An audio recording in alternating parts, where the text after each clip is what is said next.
Andy Bannister recognizes that there's something wrong with the world. What is it? Well, you'll never guess, or maybe you will. But let's see why Andy is so irrational and why Andy and people on his side have something seriously wrong with them.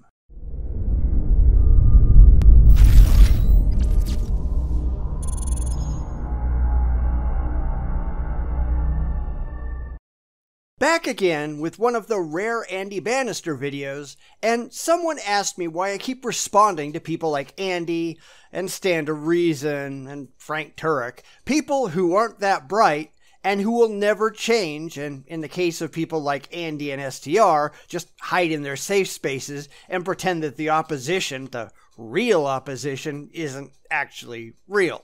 Now, I do it because of that. Because someone has to face these people down, even if they never see it or acknowledge it, because their position is so ridiculously absurd that someone needs to speak out and continually point out just how wrong and irrational and downright harmful it is. So that's what I'm doing. It's also kind of entertaining to poke fun at the willfully ignorant. So let's see what's wrong with Andy this time. And why, as usual, everything he says is just false.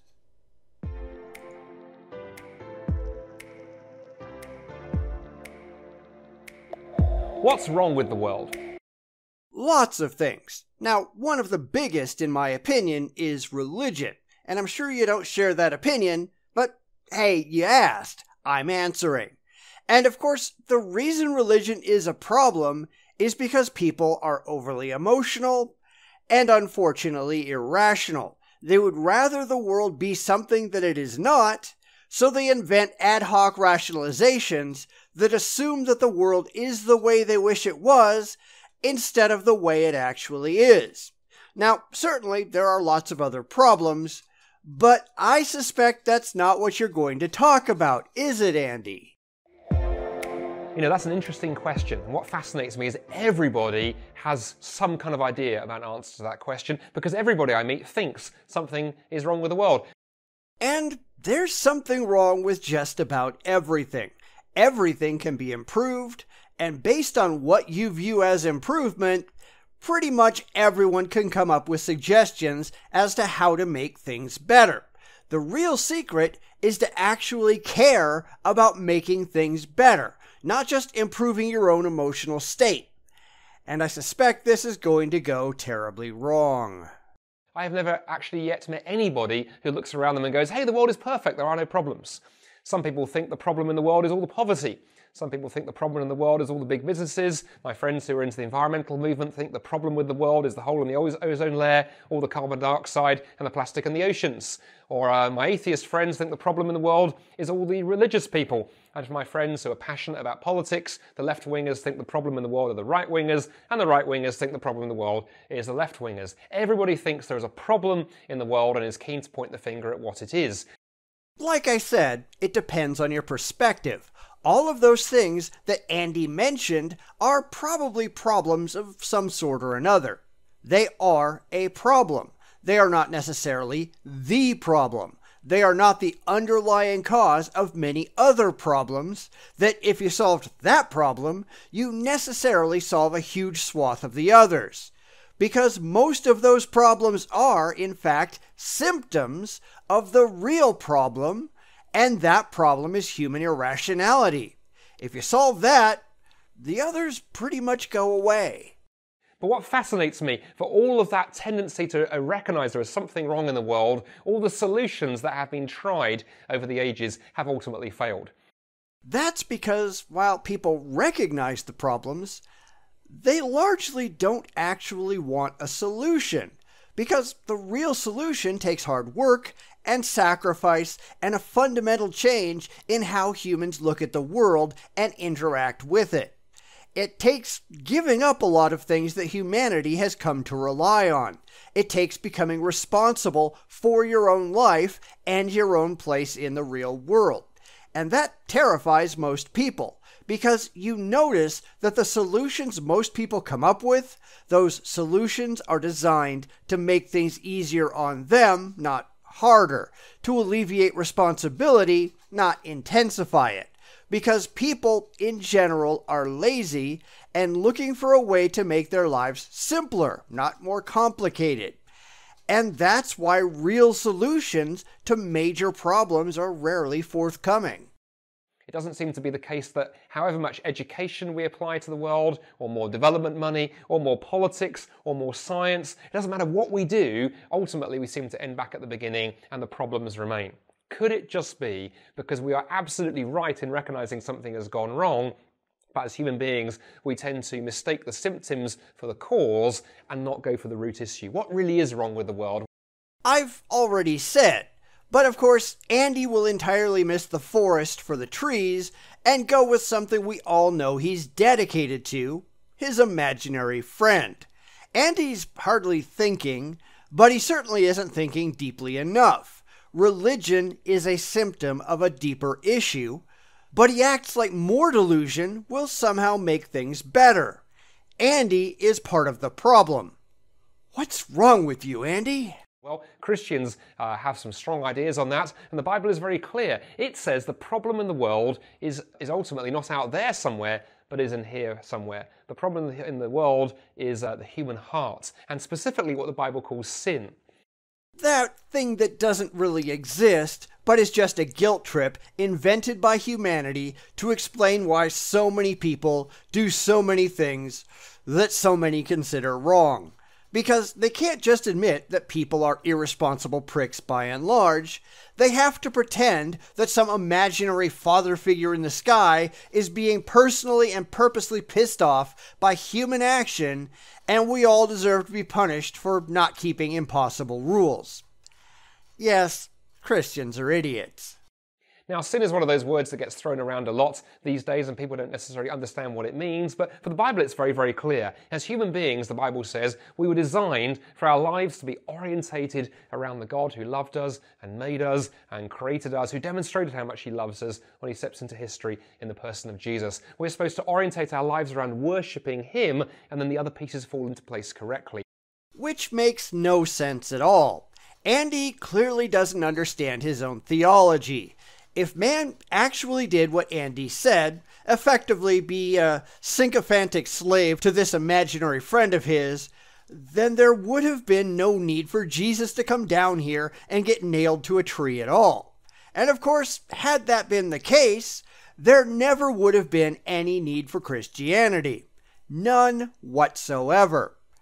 The whole thing is just stupid. But the problem is, as human beings, we all have a tendency not to worship God, but to worship other things in his place.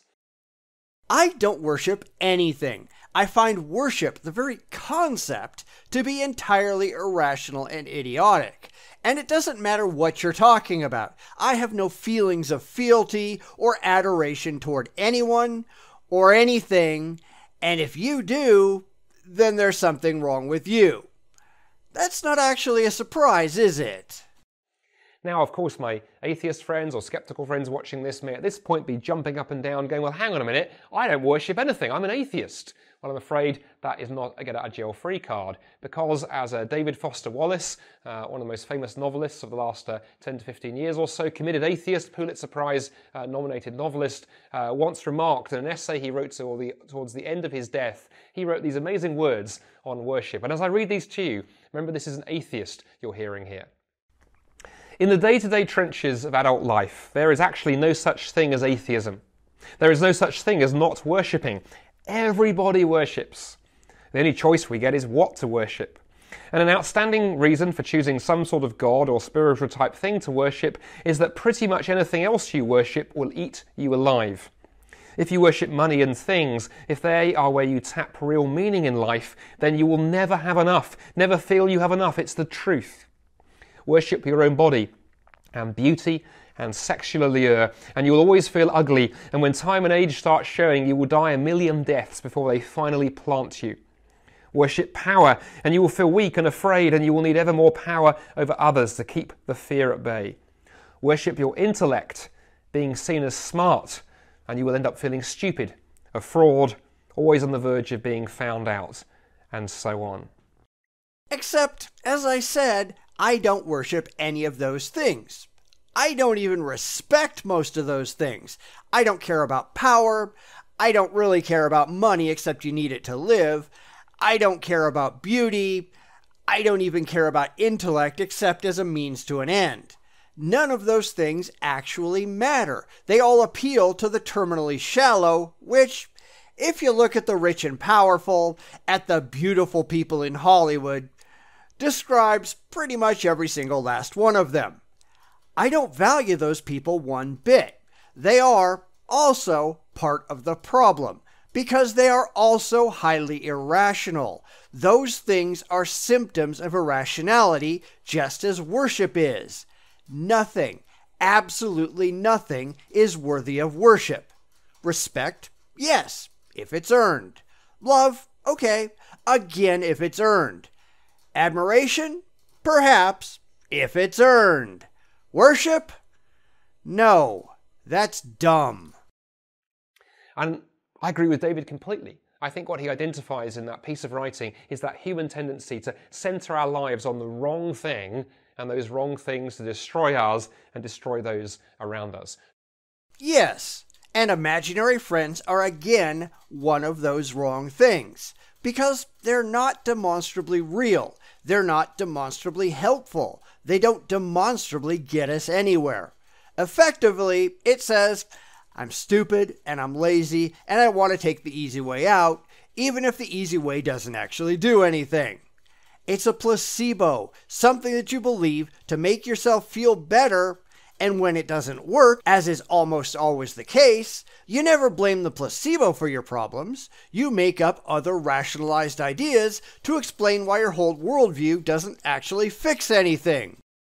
Because you're a moron. Try and worship your career or your image or your power or your possessions. That will ultimately destroy you. It will crucify you as you try and serve that thing, and it burns you up in the process.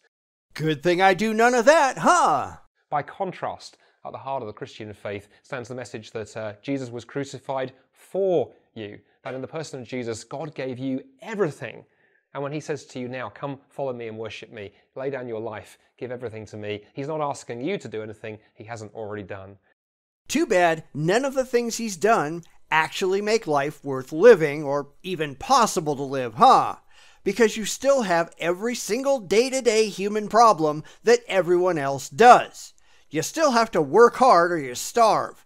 You don't have a roof over your head. You don't have clothes on your back. Religion is an emotional bandage that provides an irrational explanation for why bad things happen to you, but instead of finding the real solution and fixing it, religion says there's nothing you can do, it's all your fault, and you just need to stop complaining and just get down on your knees and beg forgiveness for something that you didn't demonstrably do wrong. Oh, and fork over money to the church so they can molest your children. Can't forget that one. And to be a Christian is somebody who recognizes that it's only when we worship the right thing, when we put Jesus at the center of our lives, that will orientate our hearts correctly. And when our vertical relationship with God is put right, that will then begin healing the relationships around us and beginning to put right all that has gone wrong in this world of ours. Which is why there's a very serious inverse correlation between wealth and religiosity, right? The better off you are, the more educated, the more wealthy, the less religious you tend to be. And the poorer you are, the less you have, and the less education you have, the more religious you tend to be. Religiosity isn't a cure for poverty. It's a cause of it. When you spend all of your time on your knees, you don't have time to get up and work your way out of the poorhouse. When you pretend that some imaginary devil figure is doing all these horrible things to you, things that you just can't fix, then where is your impetus to get up, brush yourself off, and redouble your efforts? You have none, because you are a victim, not the cause of your own failure.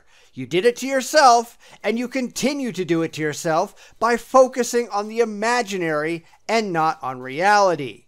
on thinking that praying about your problems is better than actually fixing them and being responsible, in thinking that your emotions are a better solution than your intellect. In all of these things, you are just screwing yourself over because for some reason it makes you feel good, not because it actually solves problems.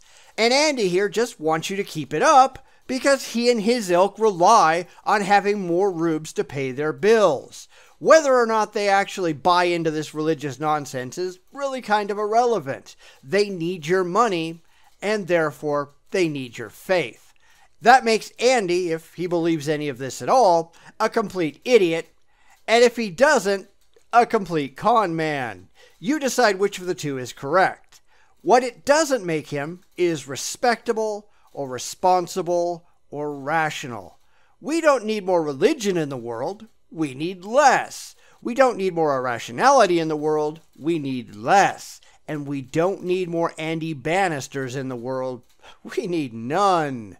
Because only then will we be able to improve the planet, improve the people, and improve our future. But that's not what they really want, is it?